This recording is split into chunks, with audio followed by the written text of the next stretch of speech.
Hi, everybody. Good afternoon and good evening, wherever and whenever you're watching here on the Captain Lou Sports Network and 12 Ounce Sports for another edition of Captain Lou's Championship Years in Sports History. Yours truly, Captain Lou here. Hope you had a great 4th of July weekend, had a lot of fun, got relaxed, ready to go, enjoyed it with family and friends. It was a great weekend, but now we turn our attention here on the program to our spotlight year, 2004. A lot of great champions crowned that year, including one that may have been a little bit of a surprise in the world of the NBA, and that was the 2004 Go to Work Detroit Pistons. Detroit, in the midst of a 5 straight year run to the Eastern Conference Finals and the first of two appearances in the NBA Finals, they took on the heavily favored Los Angeles Lakers, and we're going to talk all about that run. Joining us to talk about that in a few moments will be a special guest, one that we've had on our show numerous times on the Captain Lou Extravaganza. He's a basketball expert, savant, whatever you want to call him. He's been a coach. He still is, as a matter of fact, here in the Michigan area. And he knows a lot about baseball or basketball, knows a little bit about baseball too, but his forte is basketball, and can't wait to bring you the conversation we had with Coach Steve Finamore, and that's going to come up in a few moments. The Captain Lou Championship Years in Sports History podcast is brought to you, as always, by tickets.12ouncesports.com. We are indeed a ticket broker with baseball season in full steam here in July. You want to go to a ball game, Major League or minor league baseball, there's no better place to go to get your tickets than tickets.12ouncesports.com. And when you're there, use the promo code 12ounce and you'll get an even better discount. That's tickets.12ouncesports.com.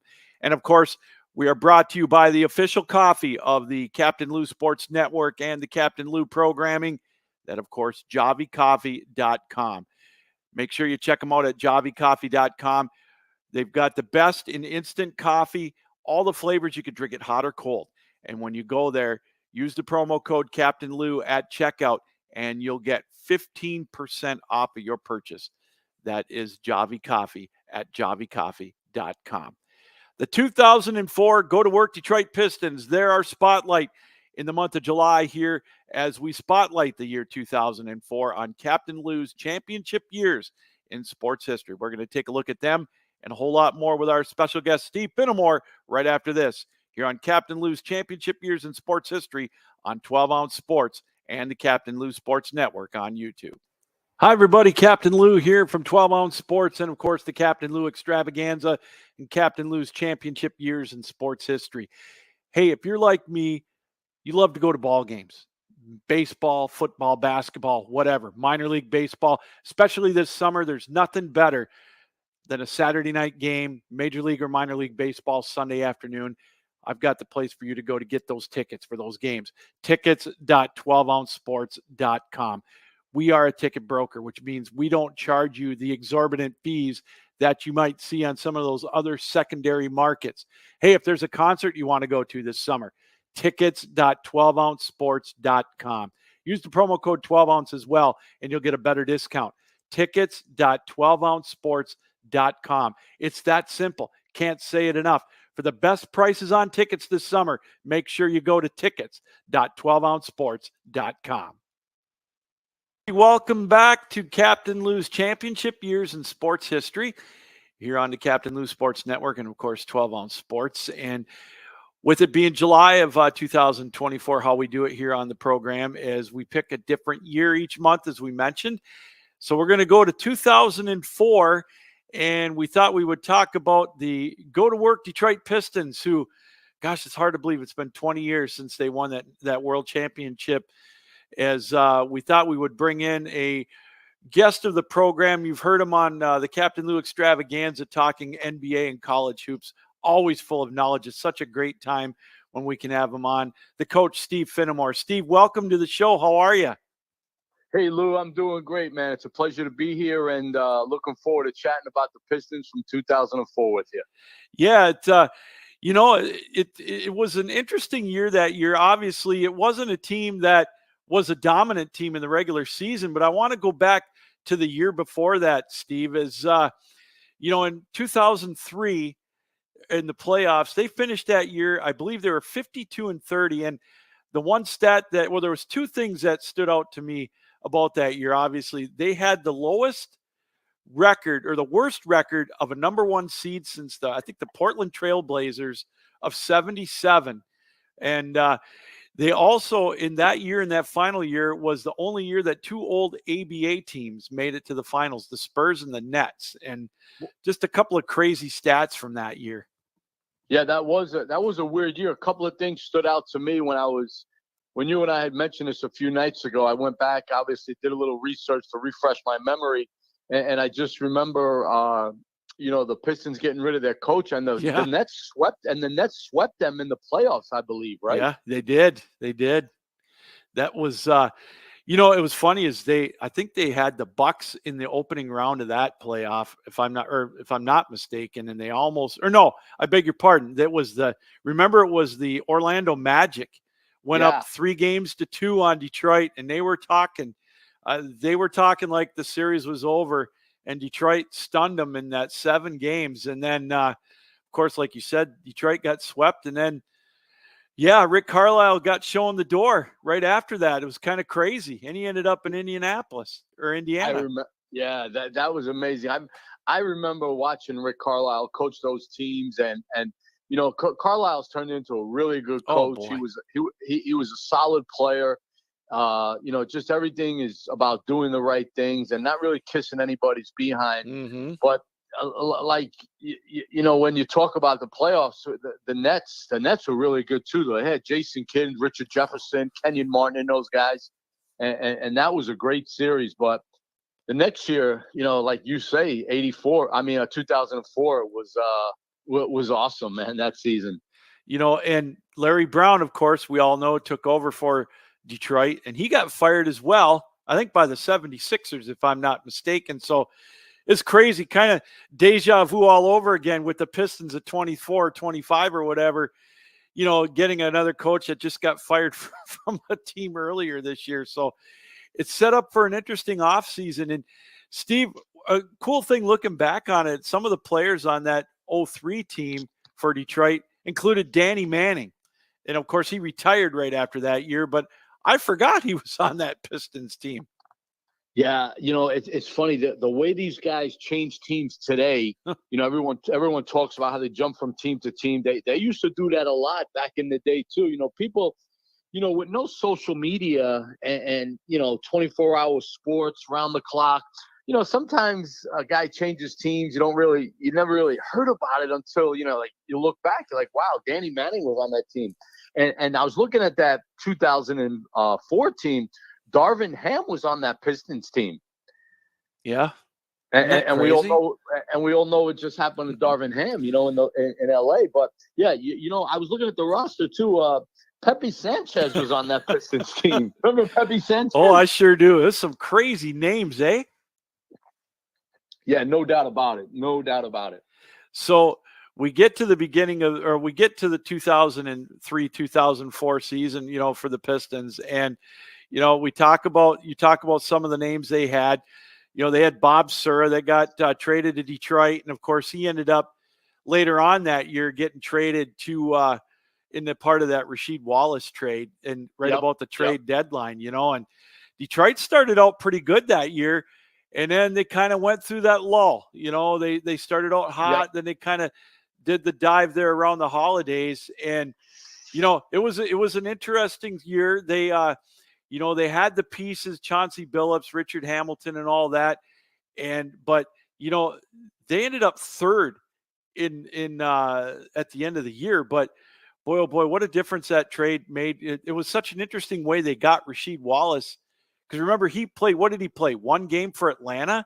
And I think Detroit got him too. Wasn't that was crazy how that all turned out.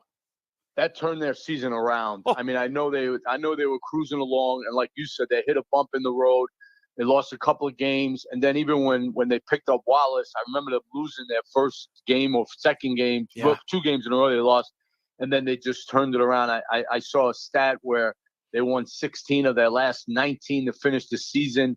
But Rasheed Wallace, you look back and it's a story where it's kind of like the Isaiah Thomas story today when you think back to the Mm-hmm. dream team and all the things Isaiah did that people didn't like.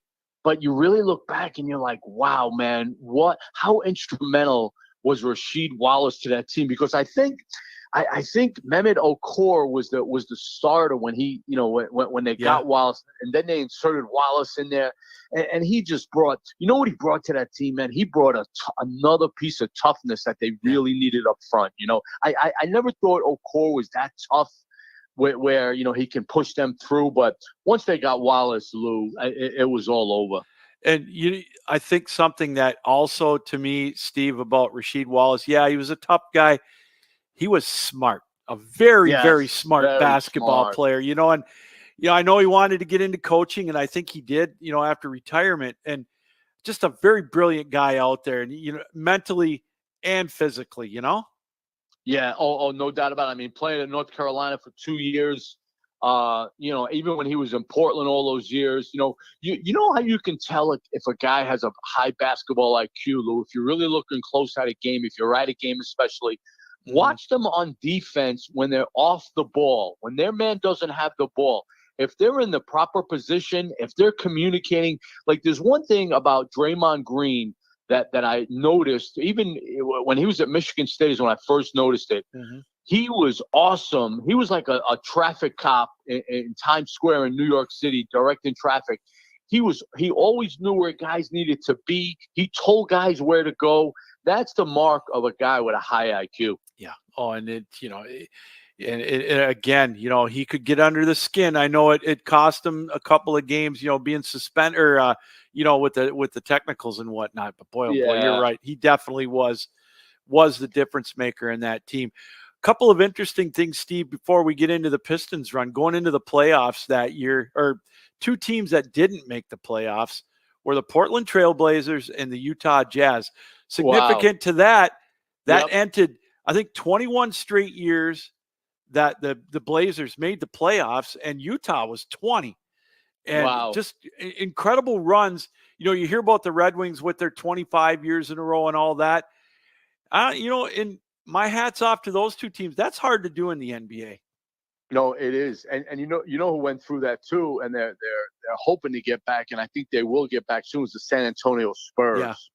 I know this. I don't know the exact amount of years, but the Spurs were in the playoffs. Like I think it was 21, maybe 22 years in a row, until 3 years ago when they didn't get in, and obviously they got Victor in the draft. So hopefully they can turn it around and get back in there. But yeah, when it goes up and it's up and down, Lou. It's up and down. Some organizations got the consistency. My New York Knicks. I don't want to get off the topic. No, you're good. But my Knicks, they're making some strides now. They got another player this past week that's going to really, really help them, and Mikal Bridges.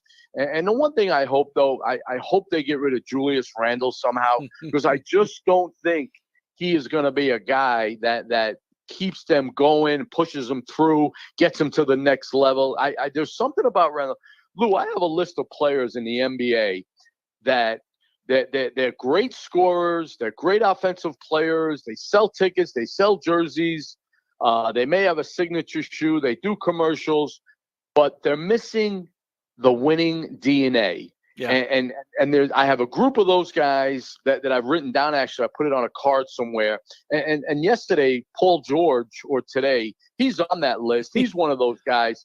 Philly just picked him up. Yeah. And Lou, I just think Randall and him, and there's others in the league, James Harden, that just won't get you to the championship caliber that all those Pistons players had in 2004, like Phillips, Hamilton, the Wallace, the two Wallaces that you mentioned. Even Tayshaun Prince. We can't forget about Tayshaun. No. Oh, my gosh.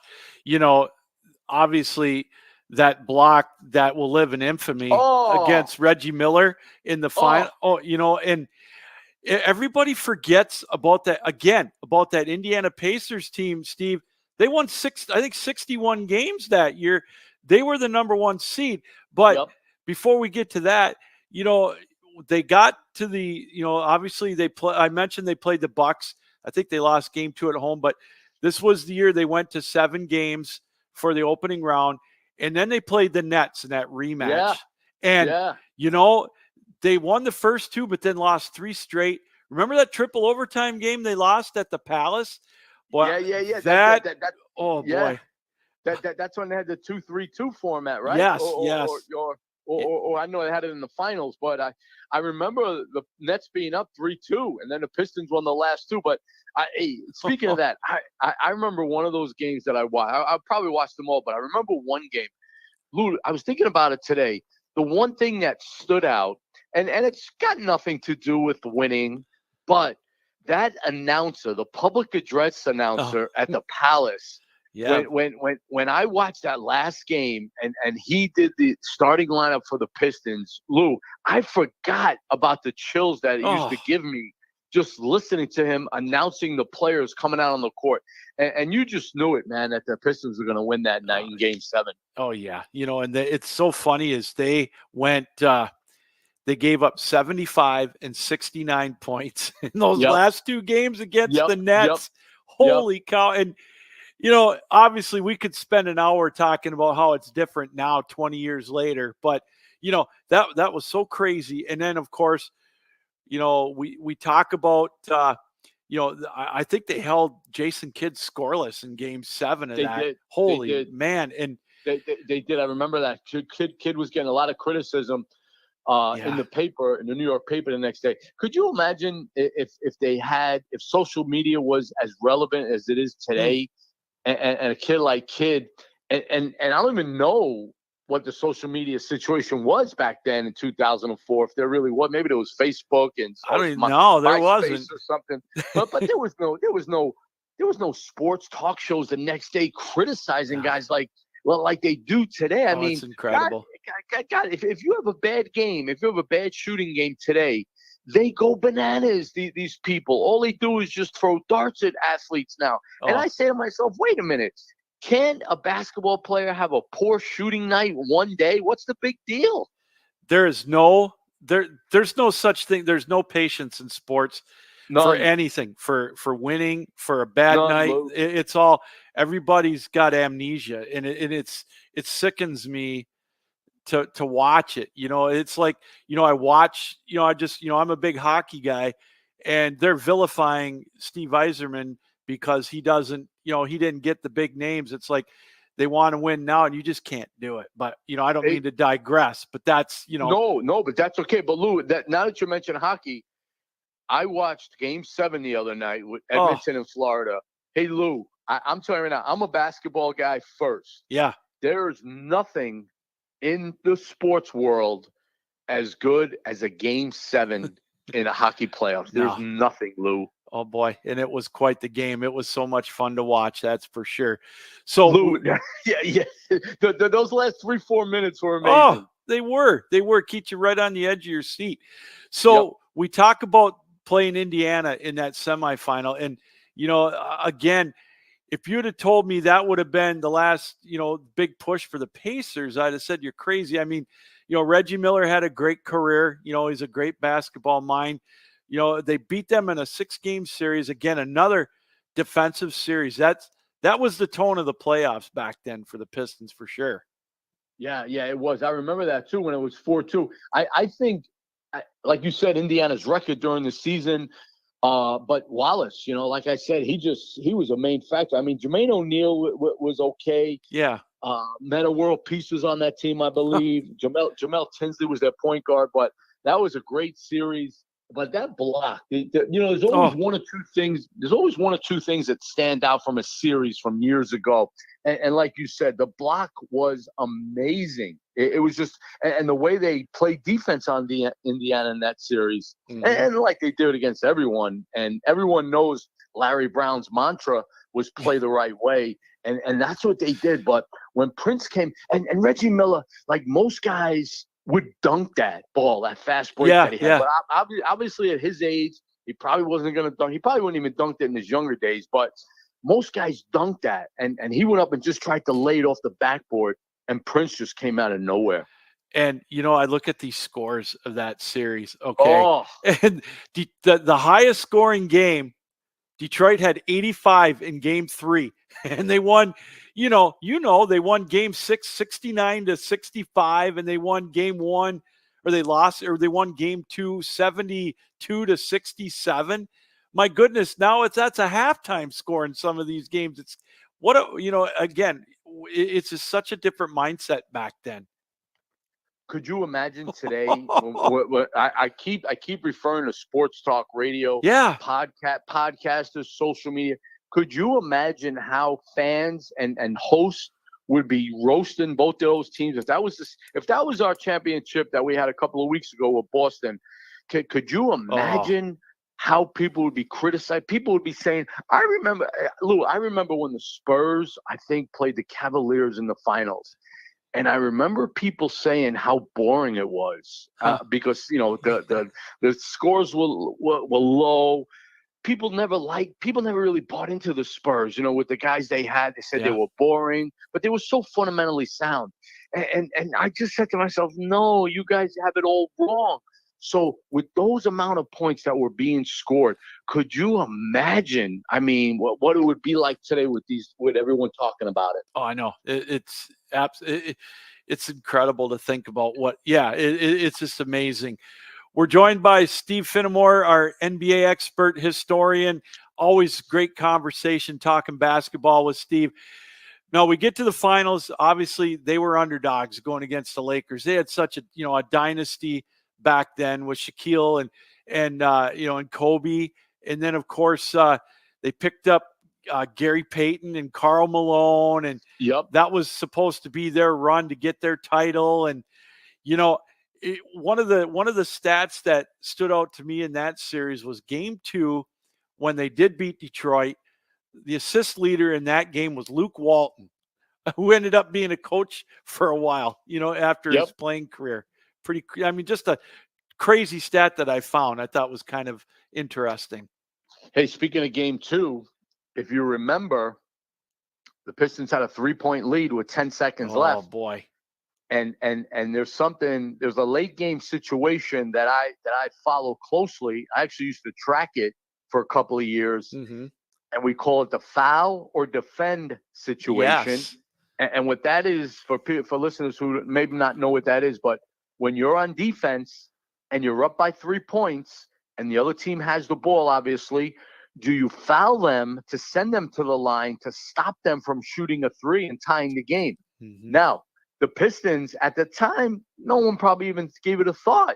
If the Pistons decided to foul LA, Kobe never gets that 3 off and ties the game and sends it into overtime. But, it's something you can look back and say, Monday morning quarterback, maybe they should have fouled, but that was some shot by Kobe. Oh boy. And I remember someone saying that they asked one of the so-called analysts or experts, who do you like in the series?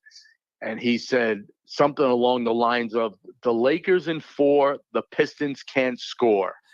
and I laughed at that. And I got to be honest, I thought the Lakers were going to beat them too. I did too. Really did. I thought Peyton and Karl Malone were going to finally get their ring. I thought Shaq and Kobe were just unstoppable. But you know what the great thing about the Pistons defense was? They can switch every ball screen, and they were so smart. Like you mentioned Wallace's IQ. Ben Wallace was a smart SOB also. Boy. And Tayshaun Prince was very smart. And then you had Billups and Hamilton in the backcourt, who were excellent defenders and very smart players. So they came, they came together, and that was the one thing about that Pistons team. They had guys who bought into their roles, and like Brown always said, they played the right way. And I look back on that, and I looked at the stats, and I can see Shaquille O'Neal's his facial expressions, especially after game 3, how frustrated he was, because like you said, the body that were being put on him by Ben Wallace and Rasheed Wallace and whatnot. I mean, Wallace had 22 rebounds in game 5. He had 13 in game 4, 11 in game 3, 14 in game 2. I mean, he was right there, and that was the driving force. No, I know Shaquille had 34 points in game 1, but they put the bodies on Kobe. You knew they were going to get their points, Steve, but it just, you're right. I don't think they were prepared to see that kind of defense. coming out of the West. Yeah, and the funny thing is, you mentioned the 3-point shooting earlier in the show. I looked up the stats today, and I looked at Kobe's 3-point shooting in the series. He was 4 for 23. Now, I'm not saying Kobe was a great 3-point shooter, but, they did a really good job on him. He made that big one to force overtime, but, the 3-ball, Lou, there'll be times I'll be sitting at my table at night, and I'll look back, and I'll look at the stats from years ago, and it just boggles my mind how the 3-point shot wasn't even a weapon back then. And the numbers, Lou, the numbers were so low that I forgot about how, relatively the usage was so low. But now today's game, it's like you got the Celtics, they led the league in 3-point field goal attempts, and the Dallas Mavericks, their opponent in the finals, they were second in the league. And you see these guys coming down. And I got to tell you, Lou, it really wears off on these kids. I coach middle school basketball. I watch a lot of high school. And, Lou, these kids are jacking up the 3. But, the Pistons, they never relied on that. They didn't need that. No, what you're absolutely right. It's funny is I look back on even back when the Bad Boys were playing, and I'd see Bill Laimbeer shoot that 3-pointer, and I'd cringe, but my goodness, he would make it because it was a novelty. They didn't come out and put a hand in his face. And I'm like, hey, you know what? If you're going to leave him wide open, why not? Hey, Lou, when we're talking about the 2004 Pistons here, we can't forget about Darko. Lou, boy. That draft pick will go down in history as one of the most head-scratching. Why did he do that? But hey, Darko got a ring, man, his rookie year, so something good came out of it, right? Could you imagine if if they would have had Carmelo Anthony sit in the bench instead of Darko, or Dwayne Wade off of that draft class? Oh my goodness, and wasn't Chris Bosh in that class? He sure was. So you got three Hall of Famers, and then you got Darko. And look, I'm not second guessing the Pistons. I don't like doing that with drafts. I have a friend who all he does is talk about the draft years later. I'm not really into that, but could you? I said to myself today when I was researching, I said we got to talk about Darko's selection. Oh God, yeah. And what didn't help him was playing for Larry Brown, because Larry Brown was notorious for not playing rookies and giving them a hard time. Oh yeah. And I'm not saying if he played for someone else, Carlisle, Flip Saunders, who came on next, I don't know if things would have been differently, but that was a tough lineup to crack, because I think they had Corliss Williamson up front and Eldon Campbell. Eldon Campbell was up front too. Yes, they did. So it would have been hard for Darko to crack that rotation, but Lou, I hate to bring it up for the Pistons fans, but that 2003 draft will go down in history. Well, you want to know what's funny is I and I remember this, and I looked it up too the other day. They were kind of ahead of their time, because if you think back, they had 3 draft picks that year, 2 in the first round, 1 in the second. Darko, Carlos Delfino from Argentina, and Andres Glinadakis from Greece. Nobody from the States. And so, now that's commonplace, but they didn't take anybody from the United States. And it's gotten really, really crazy now with the international players from the other night's draft. A friend of mine told me the other night, we were texting during the draft, and he really thinks in a couple of years, all the selections in the first round, not all of them, but half of them are going to be international. And Lou, I don't know about you, but I like the format that the NBA went to, having 2 days of the draft. Because I'll tell you, in the past, that second round would keep you up past 11 o'clock, 11:30. Yeah. And I just thought it got so boring. I actually watched the next day, round 2, because I wanted to see where Bronny James would go. But, hey, one point about Larry Brown. I gotta tell you this. He's my all-time favorite basketball coach. And I've always loved Larry Brown. And second, he only spent 2 years with the Pistons. Yeah. They were 54 and 28 both years, And they went to the finals both years. I Yep. mean, let's not forget the next year after 2004, they made it to the finals again. Yeah, and you can argue about referee calls all you want, I know. and that game 5 or whatever, it was game 6 or whatever. Yep. It's just like the phantom foul on Kareem in 1988. So, but hey, you know what? The way I look at it, Steve, is Detroit got there back-to-back years, and as any Piston fan in this generation, they would take that right now and run with back-to-back final appearances. Yeah, the one problem with Brown, and everyone criticizes him for, and they always throw it at me, is he always bounced around different teams.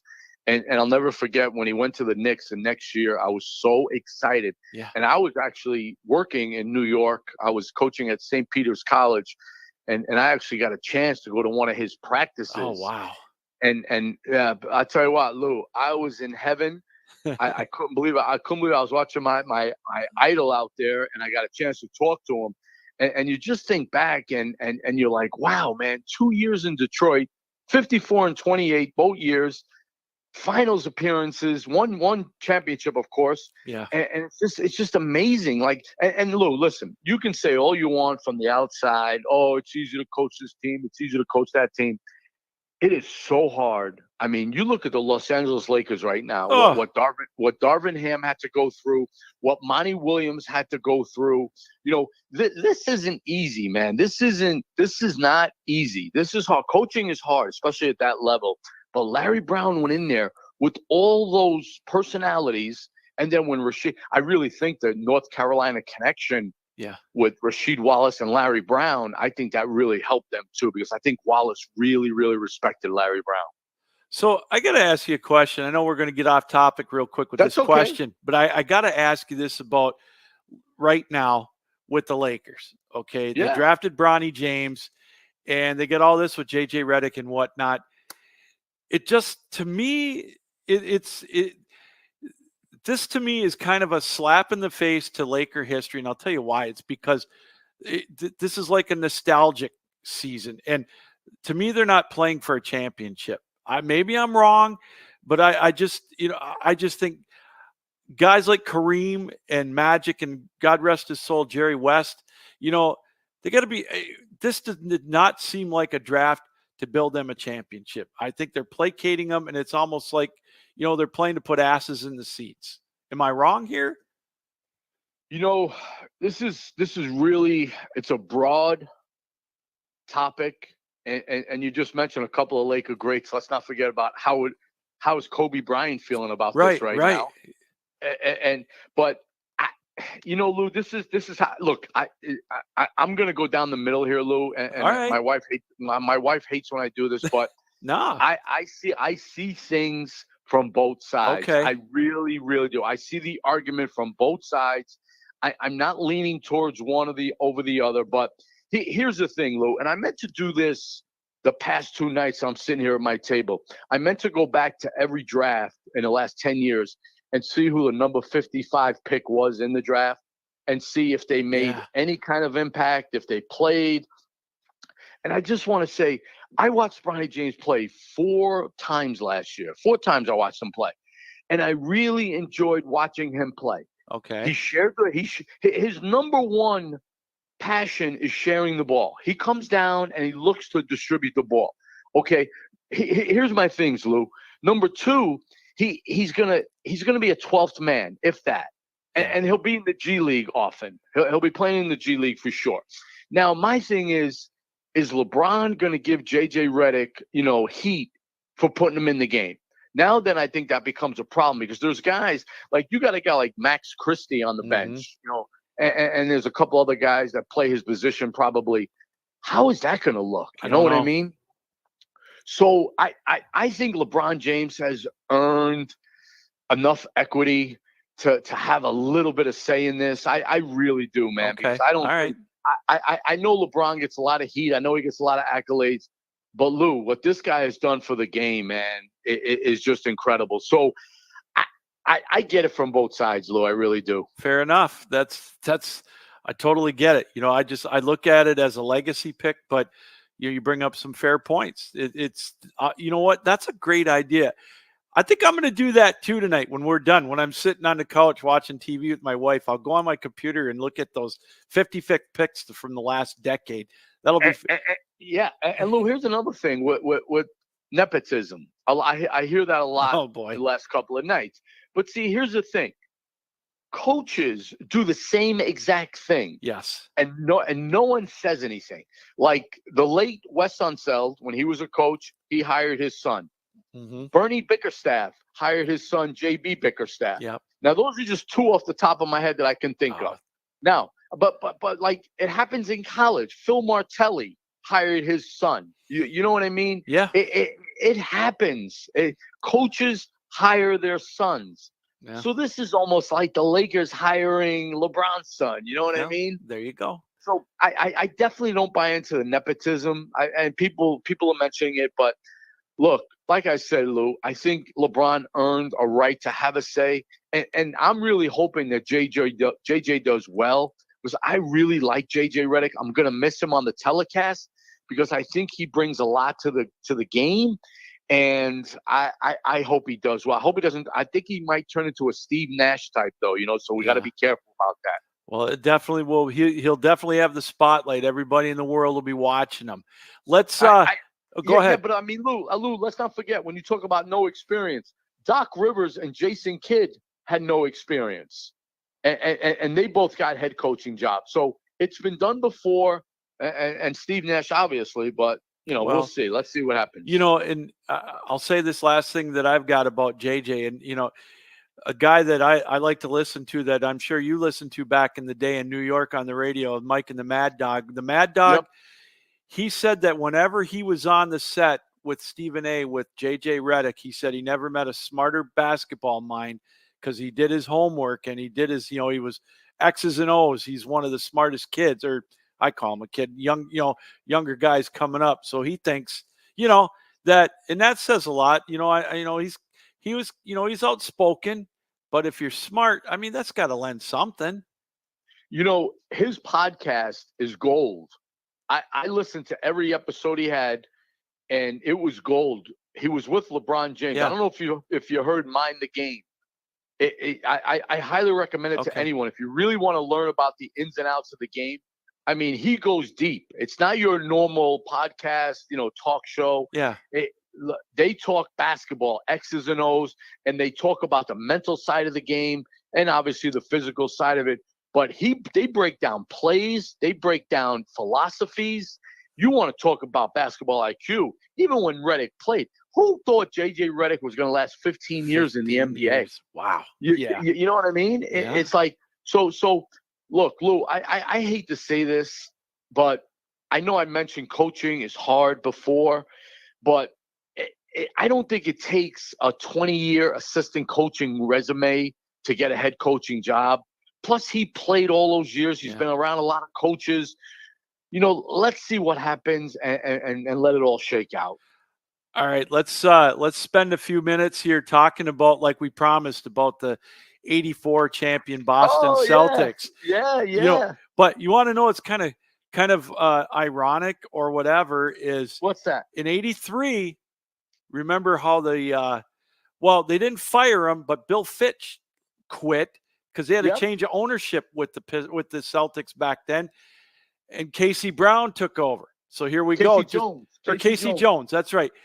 Just like the Pistons 20 years earlier, the Celtics got beat by a very, very good Philadelphia team, if I'm not mistaken. They ended up winning the championship that year. But it was a little change in the way they did things with Bill Fitch gone, and he went to Houston about 3 weeks later to be the head coach, if I'm not mistaken. But they brought Casey Jones in, and you talk about a smart basketball mind. That was him, one of the most quietest coaches I think I've ever seen in my lifetime. When I started following the game in the early to mid 70s, mm-hmm. the Baltimore Bullets were my squad. Okay. And they later became the Capitol Bullets, then the Washington Bullets.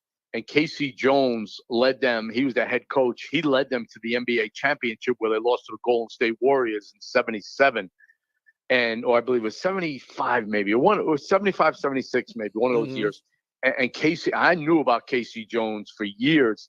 And the one thing that I never liked about Bill Fitch, by the way, he was Phil Jackson's college coach. Oh, wow. The one thing I never liked about Bill Fitch was he was like a militant, my way or the highway type. He is responsible for running Pistol Pete Maravich out of the Yeah. game.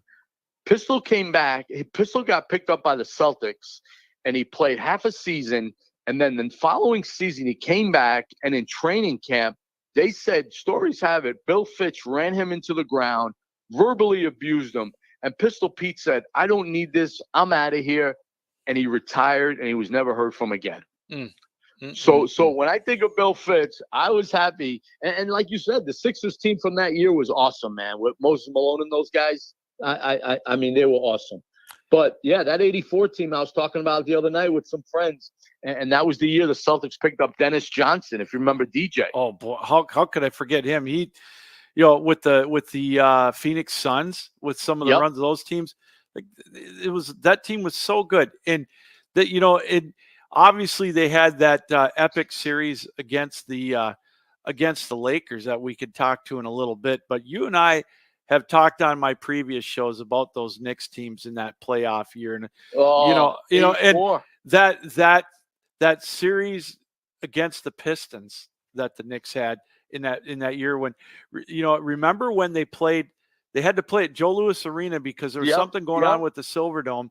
And they said one of the games, you talk about, how hot it got in the Boston Garden. They were saying it was almost 120 on the floor in one of those games with the Knicks and the Pistons at Joe Louis, man. That was a series I'll never forget. Yeah, Bernard King was a killer, and he was doing all that with 4 dislocated fingers on both hands, and he had his fingers. If you look closely, if you watch those games on film, he had his fingers taped up, and I don't think players tape their fingers together anymore. They sit out. If they have a problem with dislocated fingers, players sit out today. But Bernard had them wrapped up, and he killed Kelly Tripucka that series. And I'll tell you what, Lou, man, we couldn't wait, or the Knicks fans couldn't wait for the Celtics series. The Celtics beat them in 7 games that year. Yeah. And Lou, I tell you, man, what a matchup. Bird against Bernard King. Cedric Maxwell actually guarded Bernard King a lot.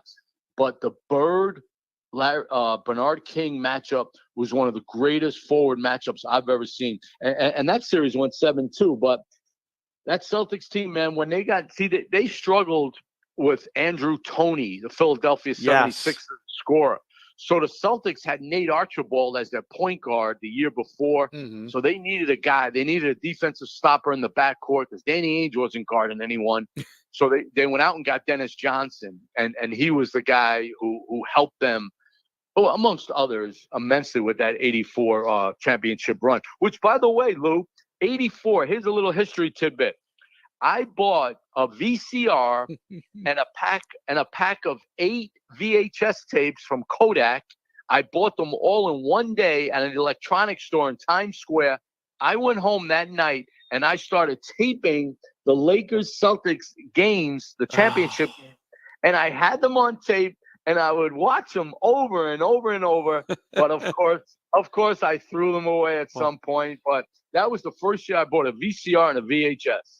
Wow, that's hilarious. All I remember, that's great. It's funny is that series, you talk about the Lakers or the Celtics and the Knicks, coming off of that heartbreaking loss, I can remember, man, I thought, well, I was still PO'd at the Knicks for beating my Pistons, but that lasted about probably one half. That I remembered how much I didn't like the Celtics, and I became a Knicks fan for that series. And maybe I was the Maloik for the Knicks because they ended up losing that series in 7. But that, a lot of people don't remember that series, how difficult that was, how close that series. Each team won on their home court, which is what a lot of them did back in the 80s. Home court advantage. Steve, talk about that. How big that was back in the 80s with these series. Oh, man, those crowds in all those arenas. Lou, you should have heard Madison Square Garden during those times. We used to go to all the games. The New York Knicks in the 80s, they had a special promotion for high school students. If you showed your high school ID card at the window, you can buy an $8 ticket way upstairs in the blue section, the top level, $8. You can buy it for half price for $4. And at the time, believe this or not, the Knicks weren't selling out every game. They would sell out against the Lakers when LA showed up for one game during the year. They'd sell out for the Celtics and they'd sell out for the Sixers. Everyone else, there was always empty seats, a lot of tickets on sale. So, Lou, we went to all the games. And the Garden, man, I haven't been in many NBA arenas, but the Garden used to rock like no other, man. I'll never forget it. The funny thing about that was after the Celtics beat the Knicks in that 7-game series, the Celtics went on and played the Bucks and kicked their butt. Yeah. Oh God, they did. That was weird. I was like, God, we could have beat this Bucks team, because the Bucks never really. They had some good offensive players, Marcus Johnson, Moncrief, and those guys, but they were never really a team that was going to break through. I feel bad for them and the Atlanta Hawks from the 70s and 80s. They can never really get through the tough Eastern Conference teams. But yeah, man, the Celtics had like a cakewalk, and we were telling these Bucks fans, we made it hard on them, and then they went into the finals, of course, as you well know. Yeah, it was. That was strange. It was almost like a letdown, and it was almost like it wasn't a letdown for the Celtics, but the Bucks. I remember that they looked so they looked so outmanned, just psychologically going into that series, and Bob Lanier had no he had no answer for Parrish or anything. No, never. It was amazing. Here's a player too off of that Celtics team that I think doesn't get enough credit is Gerald Henderson. And forget it.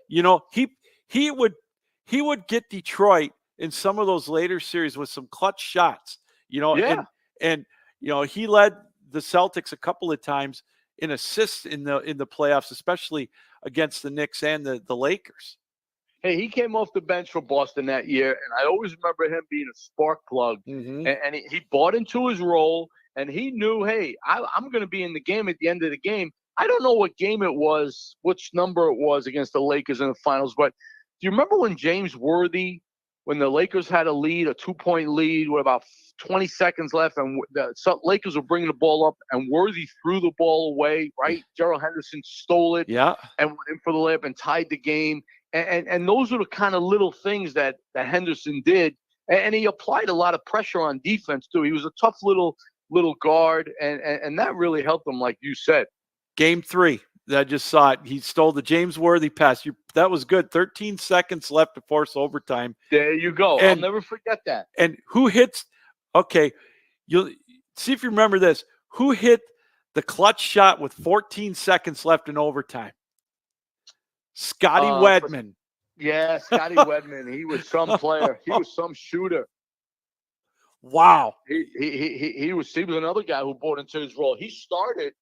He was a starter, and when he played for Kansas City Omaha Kings, it was him, Phil Ford, Ernie Grunfeld, Sam Lacey, Bill Robinson. Scott Wedman was one of their leading scorers. When he went to the Celtics, he took a seat. He didn't mind taking a seat because he wanted to win a championship like Bill Walton did in '86 when he came to Boston. Sure. And then, of course. Look, Lou, you need those guys. Yeah. Like you look at this year's Celtics team. Al Horford is a perfect example. Yeah. Al just fits in. Drew Holiday, he's another guy. Yep. And I know he started, but he's another guy. Drew Holiday and Al Horford will do anything you want for the team to win. Yep. And with Wedman and Gerald Henderson, you needed guys like that were going to help you, win ball games. So we got to talk about the clothesline. Kevin McHale clotheslining Kurt Rambis. Yeah. And then, again, Larry Bird hits that shot, and then Magic misses the free throws, and and then ML Carr steals the pass, the inbounds pass. It's just, man, what a game that was. Hey, Magic, speaking of Irvin, he didn't have a great series. He made a couple of blunders, And I remember a writer or someone, a fan, or they gave him the nickname Tragic Johnson. Because I remember he made a couple of bad things, and the free throw miss, you said, but that clothesline, that set everything off. Remember when Kareem got in Larry Bird's face and they were arguing with each other? Oh, I mean, that series, I think it was ML Carr who was quoted as saying, "It's a war now. It's a war." yeah. And Lou, going back to that book that I referred to earlier in the broadcast, Yeah. when the game was war, they talked about those Celtics, Lakers, Pistons, Sixers, even the Chicago Bulls. Yeah. Lou, I'm sorry, but I don't want to be the old. I turned 60 last month. I don't want to be the old man that says, "Get off my lawn." Yeah. But I'm just stating facts here, man. And I get the game today. It's exciting, threes, this Yeah. and that. Yeah. But Lou, I'm sorry. In that series alone, there was 8 Hall of Famers. In that series alone, there was something? 8 Hall of Famers. How many Hall of Famers were in the Celtics Mavericks series? But 8. And Kareem, Magic, James Worthy, and then the Celtics. We'll never see this. We'll never see that decade again, Lou. No. Sorry. No. And you want to know what's crazy about that series? That was the 8th time that those two teams met in the finals, and the Lakers or the Celtics that was their 8th straight series win. How great those franchises were back then. The Celtics were so dominant over the Lakers. They had their number all the way back, when they're back in the 60s and whatnot. It's amazing. Hey, I don't think the late Jerry West ever beat the Celtics in the finals. No, wasn't it your Knicks in the finals? Yeah. I don't mean to bring that up, but No. Yeah, he beat the Knicks. Jerry West. How about this? Talk about podcasters, social media. Jerry West was 1-8 in the NBA Finals. Crazy. Could you imagine if he was playing today? Can you imagine if LeBron James was 1-8 in the finals?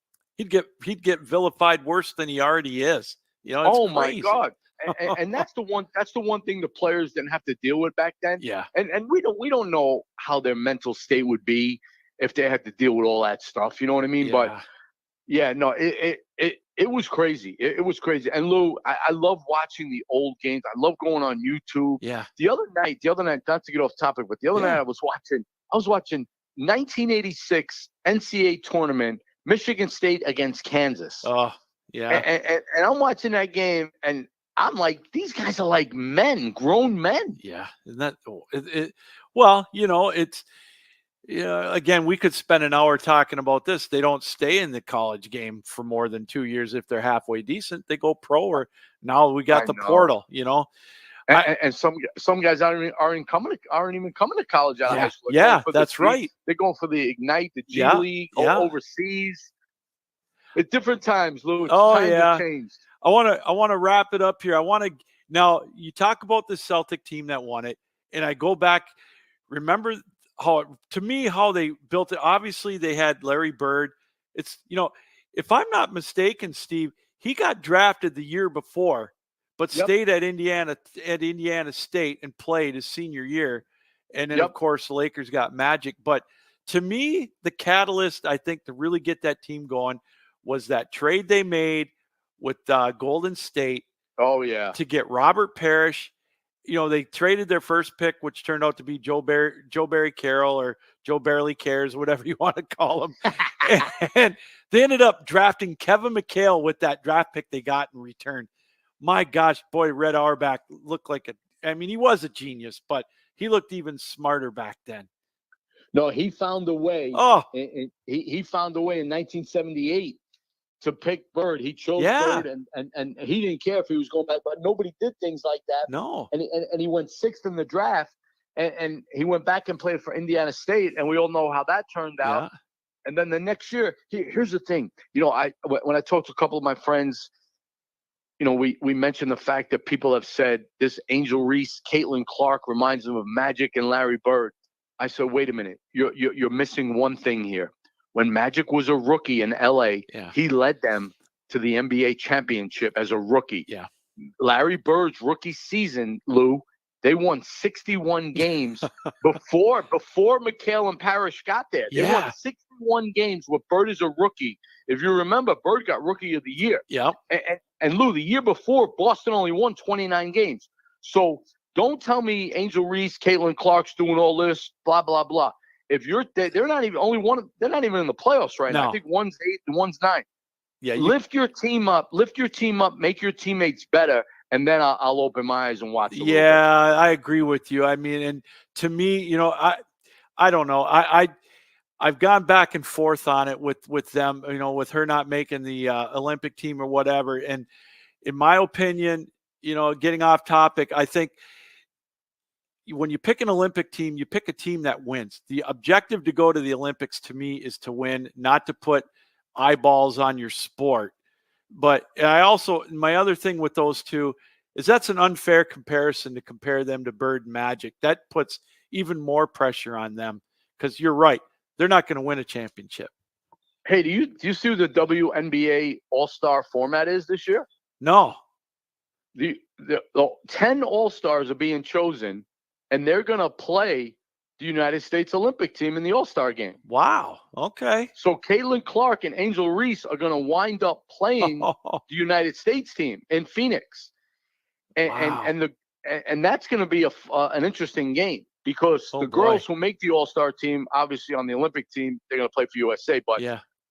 I love Caitlin Clark. I think what she's doing is amazing, and she's brought so much more interest to the girls' game. I got a confession to make. I haven't missed one of her games yet, so I really enjoy watching her play, and I think it's great for basketball. Well, Steve, this has been an absolute treat. It's always fun looking back at the NBA, the history of it, and talking about the present day. Thank you for taking time out to be with us tonight on Captain Lou's Championship Years in Sports History, and look forward to catching up to you again real soon, talking more hoops. Hey, likewise, Lou. Anytime you want me on, I'm more than willing. And have a great night, and we'll talk soon. All right. Hi, everybody. Captain Lou here from 12 Ounce Sports, and of course, the Captain Lou Extravaganza and Captain Lou's Championship Years in Sports History. Hey, if you're like me, you love to go to ball games. Baseball, football, basketball, whatever. Minor league baseball, especially this summer, there's nothing better than a Saturday night game, Major League or Minor League Baseball Sunday afternoon. I've got the place for you to go to get those tickets for those games. Tickets.12ouncesports.com. We are a ticket broker, which means we don't charge you the exorbitant fees that you might see on some of those other secondary markets. Hey, if there's a concert you want to go to this summer, tickets.12ouncesports.com. Use the promo code 12ounce as well, and you'll get a better discount. Tickets.12ouncesports.com. It's that simple. Can't say it enough. For the best prices on tickets this summer, make sure you go to tickets.12ouncesports.com. All right, everybody, that was a look back at the 2004 Go to Work Detroit Pistons, the NBA World Champions that year. And as we mentioned, they went into that series quite the underdog against the Los Angeles Lakers and won it in a gentleman's sweep, if you will. And if it weren't for a lucky three-point shot by Kobe Bryant at the end of regulation in Game 2, it definitely would have been a sweep. I say lucky because he had a hand in his face. It was a beautiful shot. It was just, very fortunate for the Lakers to get that one to go in. But the Pistons were indeed world champions. They went to the finals, as we mentioned, the following year and got beaten 7 games by another dynasty, that being the San Antonio Spurs. So we want to thank Steve Finamore, our NBA guest insider, historian, guru, whatever you want to call him. Always a lot of great facts. He's got so much knowledge when it comes to basketball at the college and the NBA level. It's always a treat, and some great insight on the 2004 Detroit Pistons, and a bonus look at a team that won it 40 years ago, the Boston Celtics of 1984. What a great time it was for the NBA back in the 80s with the Lakers and with the Celtics, and then the Detroit Pistons, Chicago Bulls, and also the Philadelphia 76ers. So we want to thank Steve Finamore for joining us and helping us take a look back at our first championship team of 2004, that being the Detroit Pistons. All right, that's going to do it for another edition of Captain Lou's Championship Years in Sports History, 2004 and the Detroit Pistons. Brought to you, as always, by Tickets.12ouncesports. And of course, the official coffee of the Captain Lou Sports Network and 12-ounce sports, that being Javi Coffee. If you go to javicoffee.com, you'll see all the great flavors, and make sure you use the promo code Captain Lou for 15% off of your purchase. Don't forget to join us again soon for another edition of Captain Lou's Championship Years in Sports History. And on Wednesday nights, join us as always for the Captain Lou Extravaganza, 7 p.m. Eastern Time, right here on 12-ounce sports and the Captain Lou Sports Network.